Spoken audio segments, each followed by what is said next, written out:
Bonjour à tous, salam alaikum. Je suis très heureux de vous retrouver une nouvelle fois pour cette nouvelle vidéo qui, je l'espère, Inch'Allah, va vous permettre de retrouver un peu de gaieté, un peu de baume au cœur, un peu de lumière pour continuer ce quotidien. Je sais que actuellement les choses sont difficiles pour bon nombre d'entre vous et que j'espère bien qu'avec cette vidéo et toutes les autres, vous allez retrouver un petit peu d'espoir. Car c'est pas trop demandé que d'avoir un petit peu d'espoir aujourd'hui pour pouvoir continuer demain, après-demain, etc. En tout cas, moi je suis là à votre service, je suis là pour vous donner tout ce que j'ai, tout ce que je peux, et tout ce que contiennent mes poches. Et toute l'équipe de Soulouk derrière moi participe à cet élan. On est là pour essayer de faire en sorte que on puisse tous ensemble nous serrer les coudes et qu'on puisse tous passer cette épreuve, Inch'Allah, dans de bonnes conditions pour que demain nous puissions envisager convenablement l'avenir. Car c'est tout là le sujet de cette histoire, de cette épreuve. La récompense est à la hauteur de la difficulté de l'épreuve. Dieu ne dit-il pas dans le Coran qu'il ne changera pas l'état d'un peuple tant que ce peuple ne sait pas changer lui-même? Donc Dieu nous invite dans ces moments difficiles, comme dans tous les moments de la vie, à revenir à nous, revenir à lui, revenir à ce qui est bon pour nous, revenir aux fondamentaux, à ce qu'il nous recommande de faire pour notre propre bien-être, pour notre propre santé, pour notre propre équilibre. On va revenir un petit peu sur certains détails qu'on a vus dans la première vidéo de cette série. On a parlé de deux systèmes immunitaires. D'un côté, le système immunitaire que tout le monde connaît, c'est-à-dire le système immunitaire classique qui permet au corps de se défendre contre les attaques intérieures et extérieures.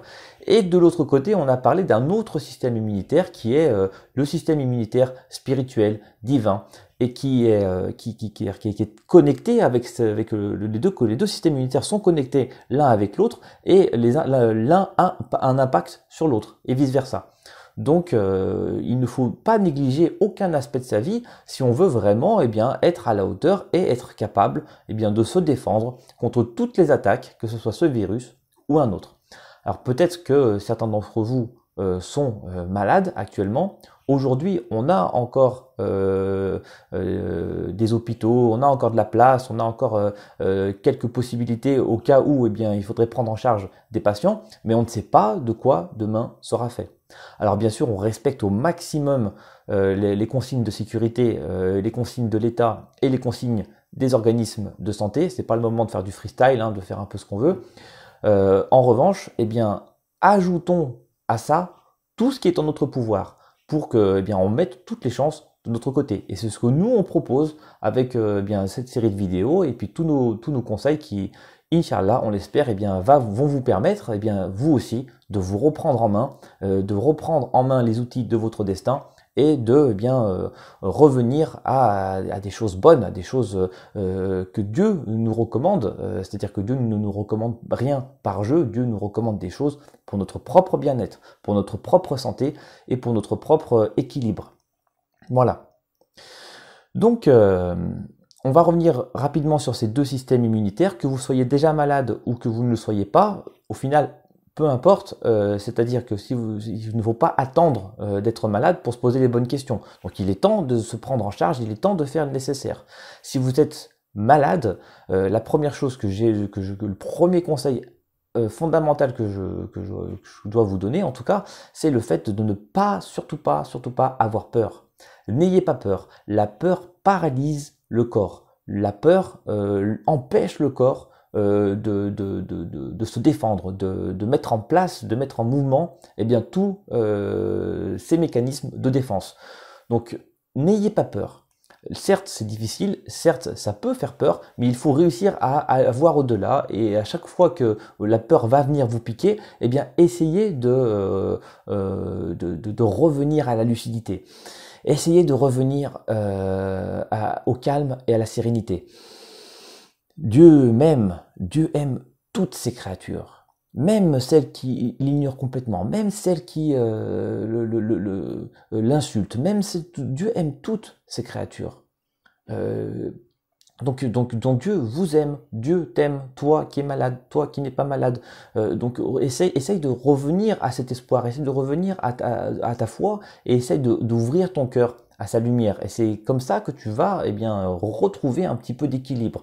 Donc, pour celui qui est malade et qui veut guérir, la médecine islamique nous informe de façon très claire que la première porte, le premier pilier, la première chose à faire, c'est de s'affranchir de la peur. Et s'affranchir de la peur passe par le fait d'avoir peur de Dieu. C'est-à-dire que la peur de Dieu, c'est une peur qui annihile toutes les autres peurs. J'ai peur de Dieu, je n'ai plus peur d'être malade. J'ai peur de Dieu, je n'ai plus peur de la maladie. J'ai peur de Dieu, je n'ai plus peur de la mort. Je n'ai plus peur des épreuves, je n'ai plus peur des difficultés. Commence par ça, car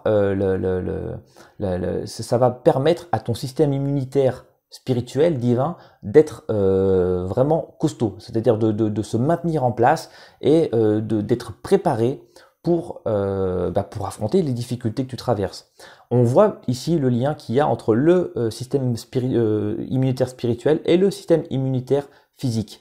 L'un impacte l'autre, parce que si jamais on est paralysé par la peur, c'est tout le corps, c'est tout le système immunitaire physique qui est bloqué, qui est en confinement. C'est pour ça qu'on a dit qu'il ne faut pas créer le confinement à l'intérieur de nous-mêmes, mais il faut au contraire laisser le mouvement opérer. Donc le système immunitaire spirituel, divin, dépend de notre capacité à nous affranchir de la peur et à retrouver le calme, la sérénité, la paix. Donc commençons par ça, commençons par revenir à ça. Et évitons tout ce qui est anxiogène, évitons tout ce qui va nous pousser à cette peur. Donc essayez d'identifier avec les yeux, essayez d'identifier avec la réflexion, avec tous vos sens, ce que dans votre quotidien vous pousse à la peur et ce qui au contraire vous aide à vous sortir de ça. Si vous accompagnez des gens qui sont malades, c'est la même chose, c'est-à-dire que essayez de les tirer vers le haut et pas de les enfoncer. Essayons tous de nous soutenir les uns les autres. C'est pour ça que la famille est indispensable. C'est pour ça que nous devons être proches les uns des autres. Avant cette histoire, on était tous dans notre coin à faire notre petit train-train, notre petite vie. D'un seul coup, on a tous été attirés comme des aimants au même endroit. Donc on doit être capable de revenir à ça, parce que c'est une famille, normalement c'est uni, c'est ensemble, c'est pas chacun dans son coin et on pensera aux autres une autre fois. Non, on est censé au contraire faire partie il y a une collaboration qui s'effectue entre tous les membres de la famille. Donc il ne faut pas que après cette histoire, les gens se détestent. Il ne faut pas que les enfants détestent leurs parents, que les parents détestent leurs enfants, mais il ne faut surtout pas arriver à ça. Donc ça passe par le fait de ne pas avoir peur, ça passe par le fait de revenir à soi, ça passe par le fait de prendre soin des uns des autres. D'autant plus pour ceux qui sont malades ou pour ceux qui ont des symptômes ou qui ont plus de difficultés que les autres à vivre cette épreuve. La clé de votre épanouissement, de votre équilibre, de votre santé est là. Affranchissez-vous de la peur, vous allez voir que les choses vont être plus légères. Et si c'est difficile, revenez-y le plus possible. J'ai peur, hop, je me rappelle, ah oui c'est vrai, je ne dois pas avoir peur, etc., etc. 1 heure plus tard, 2 heures plus tard, 3 heures plus tard, et vous faites le plus possible. Dans quelques jours, vous allez vous sentir un peu libéré. Vous allez commencer à vous habituer à cette mécanique qui avait besoin d'être dépoussiérée et qui était au fond de votre cœur. Ça, c'est pour le système immunitaire divin, spirituel, et c'est le plus important, c'est le plus fondamental. Mais par contre, ce système immunitaire a besoin de soutien. Comme je vous disais, l'un est lié à l'autre. Donc, c'est-à-dire qu'on ne peut pas avoir la lucidité, la réflexion, la condition physique, si à côté, on ne prend pas soin de notre corps, c'est-à-dire de la partie corporelle de notre être. Donc il faut faire attention à tous les aspects de notre vie, il ne faut rien négliger. Pour le corps, on en a déjà parlé dans la première vidéo. Inch'Allah, je vous invite à revenir à cette vidéo si vous voulez plus de détails. Mais pour faire court, le top du top, c'est la soupe de légumes. Et soupe de légumes dans laquelle on va mettre des épices, dans laquelle on va mettre des herbes pour chauffer un peu le corps. Parce qu'en chauffant le corps, on transpire et on sort les toxines et des toxines qui sortent de nos organes, de notre peau, etc. Donc revenons à une alimentation saine. On a complètement délaissé notre alimentation. On s'interroge de plus en plus. L'humanité de 2020 se pose ces questions-là, mais on est encore loin d'avoir fait ce qu'il faut faire. Donc, éliminons les kebabs, les frites, les sauces, les sodas et toutes ces cochonneries qui empoisonnent notre corps et revenons à ce qui est naturellement bon pour nous. Il y a une différence entre manger ce qui est bon pour moi et manger ce que je veux. En réalité, si ce que je veux n'est pas bon pour moi, c'est que ce que je veux est faux. Donc qu'est-ce que c'est cette envie que j'ai de manger quelque chose qui me tue? Donc il faut se poser les bonnes questions, il faut se revenir à ces choses-là. On a eu des cas de personnes qui avaient perdu l'odorat et le goût. Pour elles et pour d'autres, quelque chose d'excellent, c'est de faire, vous prenez une casserole, vous mettez du gingembre, vous coupez du gingembre en morceaux, et vous allez inhaler ça, vous mettez une serviette sur la tête, vous mettez de l'eau bouillante, ou vous le faites bouillir, peu importe, et vous inhalez un petit peu cette eau qui baigne dans le gingembre. Vous allez récupérer les principes actifs du gingembre et ça va venir un petit peu dans vos yeux, parce qu'il faut garder les yeux ouverts si possible. Ça va nettoyer vos yeux, ça va nettoyer votre nez, ça va nettoyer tout votre appareil digestif. Donc il faut essayer de faire un petit peu ces choses-là. Également, vous pouvez prendre ce bouillon et faire votre wodo avec. Alors attention, pas le wodo pour faire la salade, mais le wodo, c'est-à-dire les mouvements du wodo. Donc vous prenez ce bouillon et vous respirez avec le nez, vous rentrez cette eau avec ce gingembre dans vos narines et ça va venir nettoyer vos narines, le fond de votre gorge, votre bouche.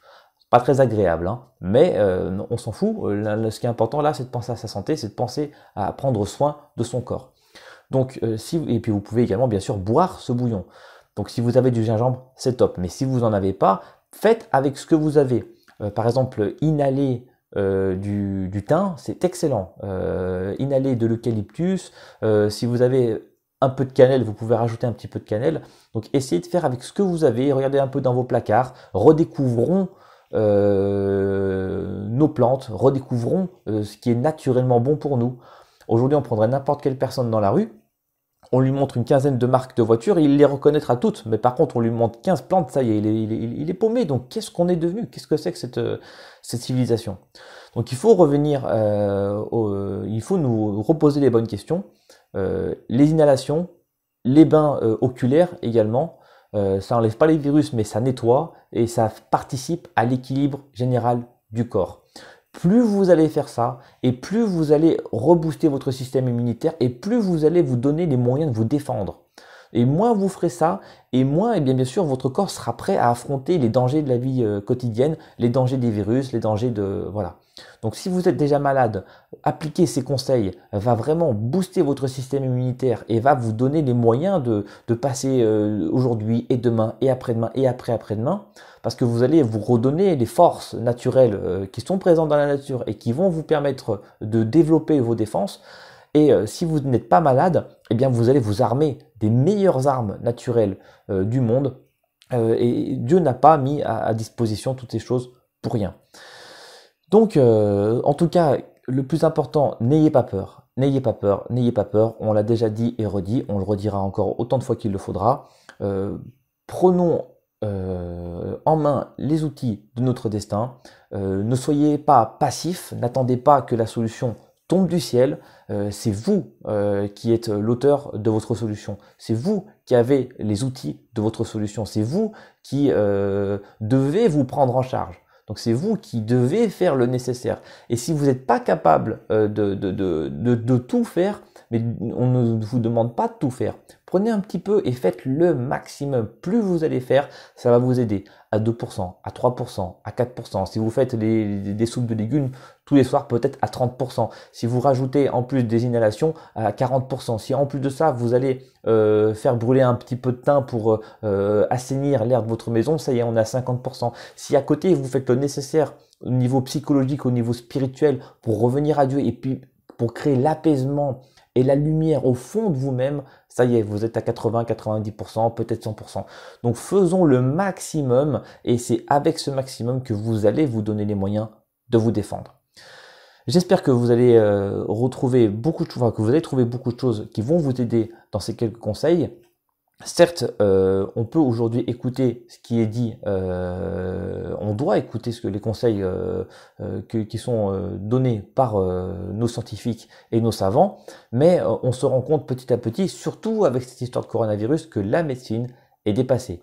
Certes, le personnel soignant est gentil, avenant, il fait de son mieux, vraiment, vraiment, ils sont admirables, ils font vraiment ce qu'ils peuvent pour essayer de sortir de cette crise-là, mais la médecine, l'outil de la médecine est dépassé. Il n'est pas capable de gérer ce genre de situation. C'est pour ça d'ailleurs qu'il y a une explosion des médecines alternatives, parce que les gens en ont marre de la médecine chimique et les gens cherchent quelque chose qui permet de se guérir autrement. Ils cherchent à développer comment dire, la méthode d'auto-guérison qui est à l'intérieur de nous-mêmes. On le voit, on se coupe, eh ben, la plaie cicatrise toute seule, même avec ou sans pommade. Donc notre corps est capable d'auto-guérison, simplement donnons-lui les outils qui vont lui permettre de favoriser cette auto-guérison. J'espère que vous avez trouvé un petit peu d'informations qui vont vous aider avec cette vidéo. Si vous avez des questions, n'hésitez pas. Inch'Allah, je vous retrouve demain pour la suite. Salam alaikum wa rahmatullah.